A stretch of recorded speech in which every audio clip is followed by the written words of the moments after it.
नमस्कार। आज के वीडियो में हम भारतीय संस्कृति की प्रमुख विशेषताओं के ऊपर है वो चर्चा करेंगे। देखिए, जब हम भारत तथा विश्व की जो अन्य प्राचीन संस्कृतियां हैं उन संस्कृतियों का गहन अध्ययन करने के पश्चात जब विश्लेषण करते हैं तो हम पाते हैं कि विश्व की अगर कोई संस्कृति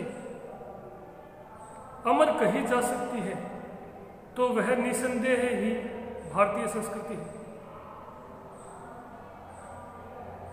क्योंकि विश्व की अन्य संस्कृतियां जैसे मेसोपोटामिया की असीरियन, सुमेरियन, बेबीलोनियन, इसी प्रकार मिस्र, यूनान, क्रीट आदि की जो संस्कृतियां हैं वो समय के थपेड़ों के साथ जहां विनष्ट हो गई, वहीं भारतीय संस्कृति अपने उस प्राचीन स्वरूप को वर्तमान समय तक भी बनाए रखने में सफल रही। देखिए, विश्व की कुछ संस्कृतियां हैं वो भारतीय संस्कृति से भी अधिक प्राचीन रही हैं, यानी भारतीय संस्कृति से पहले की हैं, परंतु वो समय के साथ है वो कुछ 100 वर्षों तक ही चल पाई और समय के साथ ही वो नष्ट हो गई। वर्तमान समय तक यानी निरंतर वो एक लंबे समय तक अपना अस्तित्व है वो बचाकर नहीं रख पाई और कुछ समय पश्चात ही विनष्ट हो गई। लेकिन भारतीय संस्कृति अपने उस प्राचीन स्वरूप को वर्तमान समय तक है वो बचाए रखने में सफल रही है। इसी कारण भारतीय संस्कृति को निसंदेह ही अमर कहा जा सकता है। और भारतीय संस्कृति की इस विशेषता को भारत के एक सुप्रसिद्ध कवि इकबाल ने अपने गीत सारे जहां से अच्छा हिंदोस्तां हमारा में भी स्पष्ट रूप से परिलक्षित करने का प्रयास किया। इस गीत में कवि इकबाल ने एक पंक्ति में लिखा है, यूनान ओ मिस्र ओ रोमा सब मिट गए जहां से, अब तक मगर है बाकी नामो निशा हमारा, कुछ बात है कि हस्ती मिटती नहीं हमारी। देखिए, कवि इकबाल की ये पंक्तियां भी भारतीय संस्कृति के उसी प्राचीन स्वरूप को यानी भारतीय संस्कृति की एक विशेषता प्राचीनता को है वो परिलक्षित कर रही है। प्राचीनता ही नहीं अपितु निरंतरता को भी। प्राचीनता का मतलब ये नहीं है कि वो संस्कृति कितनी प्राचीन या कितनी पुरानी थी, अपितु उस संस्कृति का लंबे समय तक निरंतर अस्तित्व में रहना ही उस संस्कृति को प्राचीन बनाता है। भारतीय संस्कृति का सहिष्णुतापरक, समन्वयात्मक प्रवृत्ति, सर्वांगीणता, विशालता और उदारता की जो प्रवृत्ति है वो विश्व को है वो एक अमूल्य देन मानी जा सकती है। ये सभी की सभी भारतीय संस्कृति की विशेषताएं हैं। शांति, एकता और विश्व बंधुत्व जो है वो भारत के विश्व के अन्य देशों को एक अमूल्य देन है, जो न केवल भारत बल्कि विश्व के है वो अनेक देशों की विदेश नीति का जो विश्व के जो अनेक देश हैं उनकी विदेश नीति इन्हीं भारतीय आदर्शों और मूल्यों पर टिकी हुई है।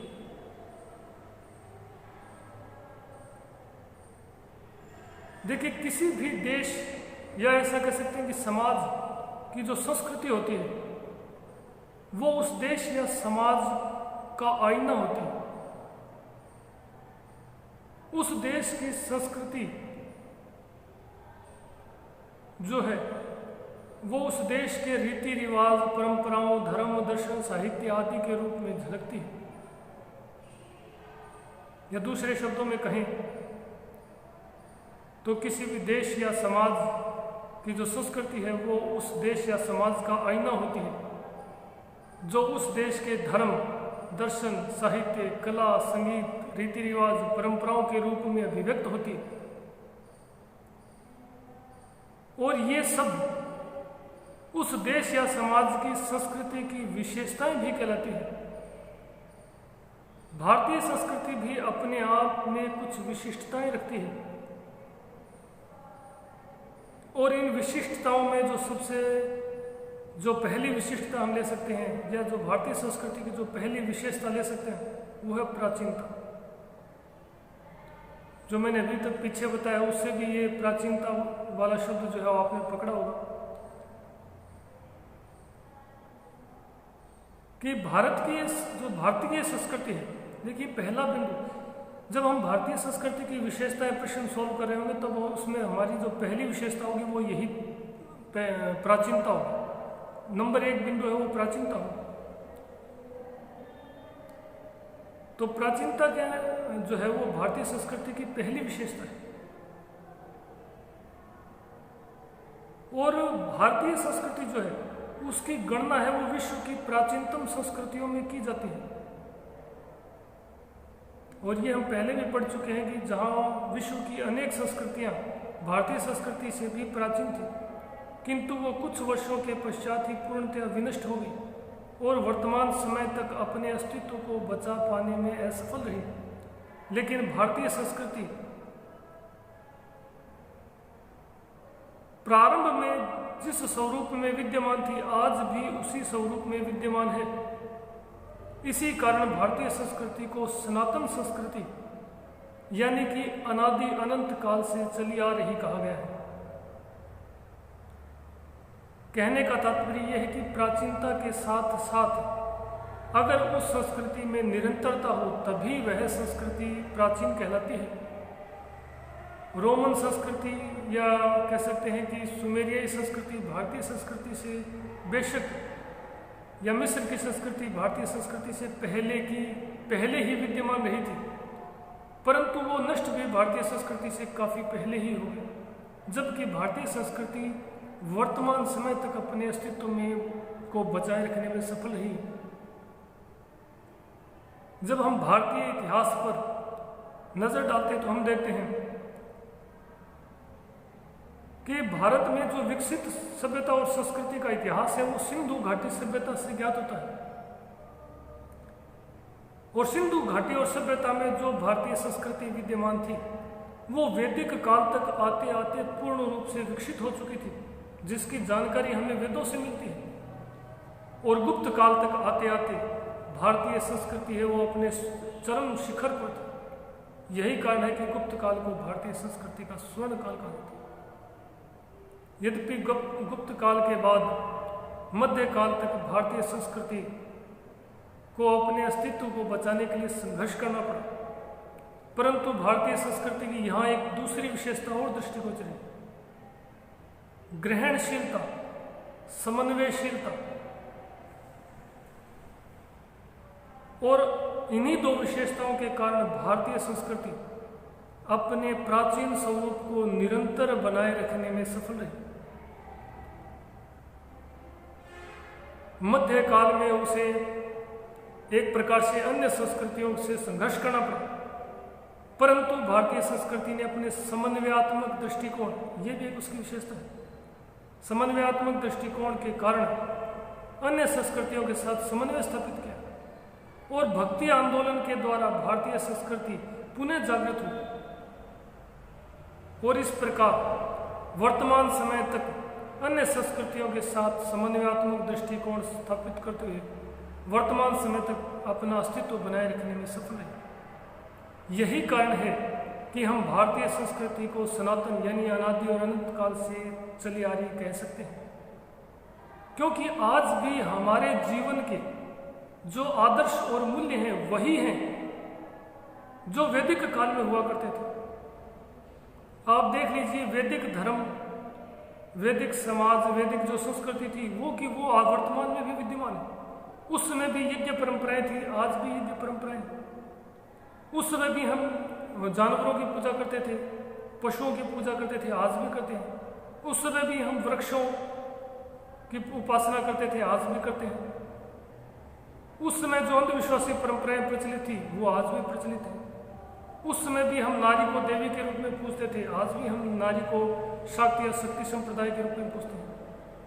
तो हमारे जीवन के जो आदर्श और मूल्य हैं वही हैं आज भी जो वैदिक काल में थे। और इसी विशेषता के कारण भारतीय संस्कृति को प्राचीन संस्कृति है वो कहा जा सकता है, या भारतीय संस्कृति को एक अमर संस्कृति कहा जा सकता है। भारतीय संस्कृति की जो दूसरी विशेषता है, देखिए हर बिंदु अगले बिंदु से जुड़ा हुआ है। मैंने बताया था कि प्राचीनता के लिए जो आवश्यक तत्व है वो है निरंतरता। प्राचीन कब होगी? जब वो संस्कृति निरंतर रूप से अपने अस्तित्व को बनाए रखने में सफल रही हो। तो हमारी जो भारतीय संस्कृति की अगली विशेषता है वो यही आ जाएगी, निरंतरता।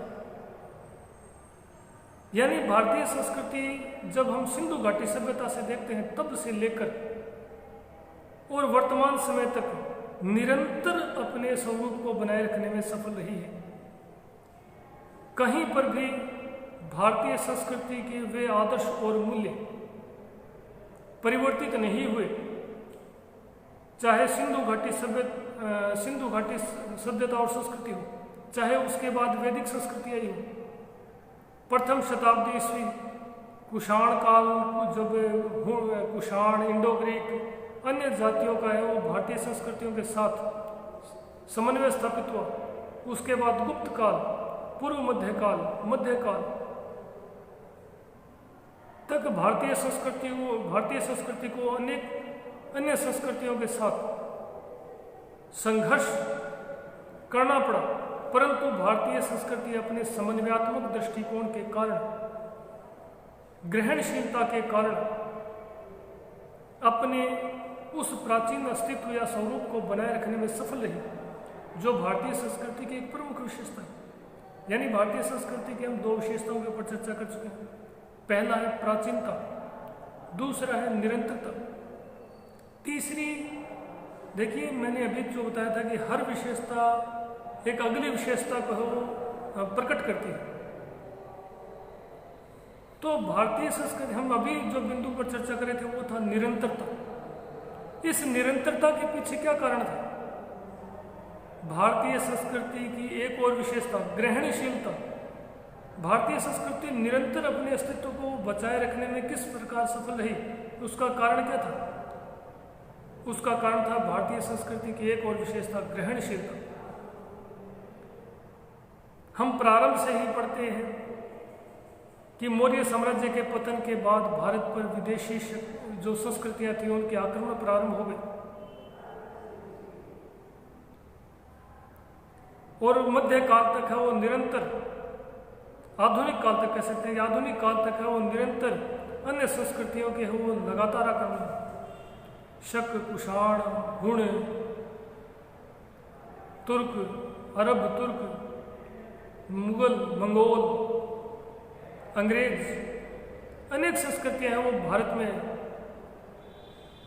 और भारतीय संस्कृति की एक अन्य इन संस्कृतियों के साथ भारतीय संस्कृति ने जो अपनी एक और विशेषता के कारण जो समन्वय स्थापित किया वो था ग्रहणशीलता। यानी भारतीय संस्कृति ने इन सभी जो विदेशी संस्कृतियां थी उन संस्कृतियों को ग्रहण कर आत्मसात कर लिया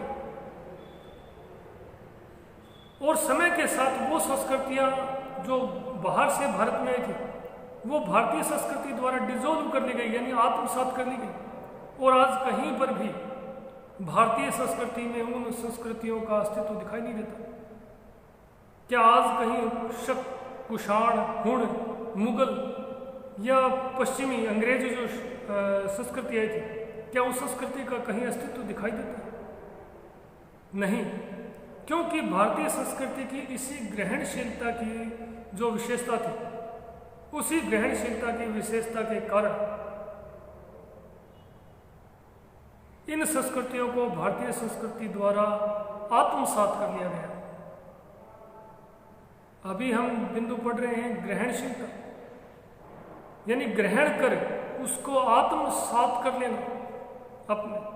तो भारतीय संस्कृति की जो अगली विशेषता है वो है आत्मसातीकरण। पहली विशेषता प्राचीनता, दूसरी निरंतरता, तीसरी ग्रहणशीलता, चौथी है आत्मसातीकरण या समन्वयशीलता।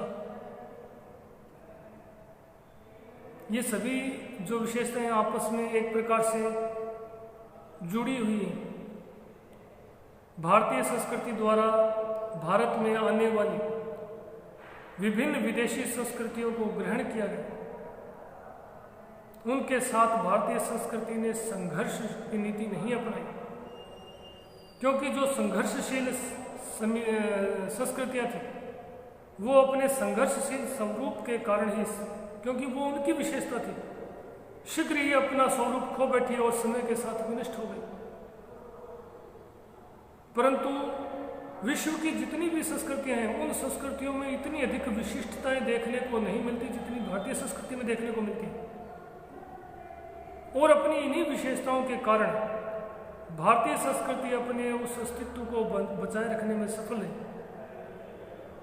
ये संस्कृतियां समय के साथ धीरे धीरे भारतीय संस्कृति द्वारा या भारतीय लोगों द्वारा ग्रहण कर ली गई, और धीरे धीरे ये संस्कृतियां समय के साथ साथ भारतीयों के साथ उनका आत्मसातीकरण होता है। और वर्तमान में एक प्रकार से धीरे धीरे समय के साथ साथ ये संस्कृतियां पूर्ण रूप से भारतीय संस्कृति में विलीन हो गई। यानी इन संस्कृति के लोगों ने धीरे धीरे समय के साथ भारतीय संस्कृति की विशेषताओं को एक प्रकार से आत्मसात करना शुरू कर दिया। उन्होंने यहीं के रीति रिवाज और परंपराओं को अपना लिया। यही कारण है कि वो संस्कृतियां आज हमें कहीं पर भी दिखाई नहीं देती। आज अगर हम विश्लेषण करें तो शक, कुषाण, मुरुंड, क्या कोई बता सकता है आज कि कौन शक है, कौन कुषाण है, कौन मुरुंड है, कौन हुण है? क्योंकि इन संस्कृतियों के लोग जो भारत में आए, धीरे धीरे उन्होंने भारतीय संस्कृति की जो विशेषताएं हैं, जो रीति रिवाज हैं भारतीय संस्कृति के, जो परंपराएं हैं, उनको अपना लिया। और आत्मसातीकरण की इसी प्रक्रिया के तहत वे भारतीय संस्कृति द्वारा स्वीकार कर लिए गए, और धीरे धीरे वे अपने मूल स्वरूप होकर भारतीय संस्कृति का ही एक अभिन्न अंग बन गए। तो आज के वीडियो में हमने भारतीय संस्कृति की जो 4 विशेषताएं हैं उनके ऊपर वो चर्चा की है। पहला है प्राचीनता, दूसरा निरंतरता, तीसरा ग्रहणशीलता, चौथा समन्वयशीलता, जिसे हम आत्मसातीकरण भी कह सकते हैं। 5वीं विशेषता है भौतिकता के स्थान पर आध्यात्मिकता को महत्व, जिसके ऊपर हम नेक्स्ट वीडियो में चर्चा करेंगे। धन्यवाद।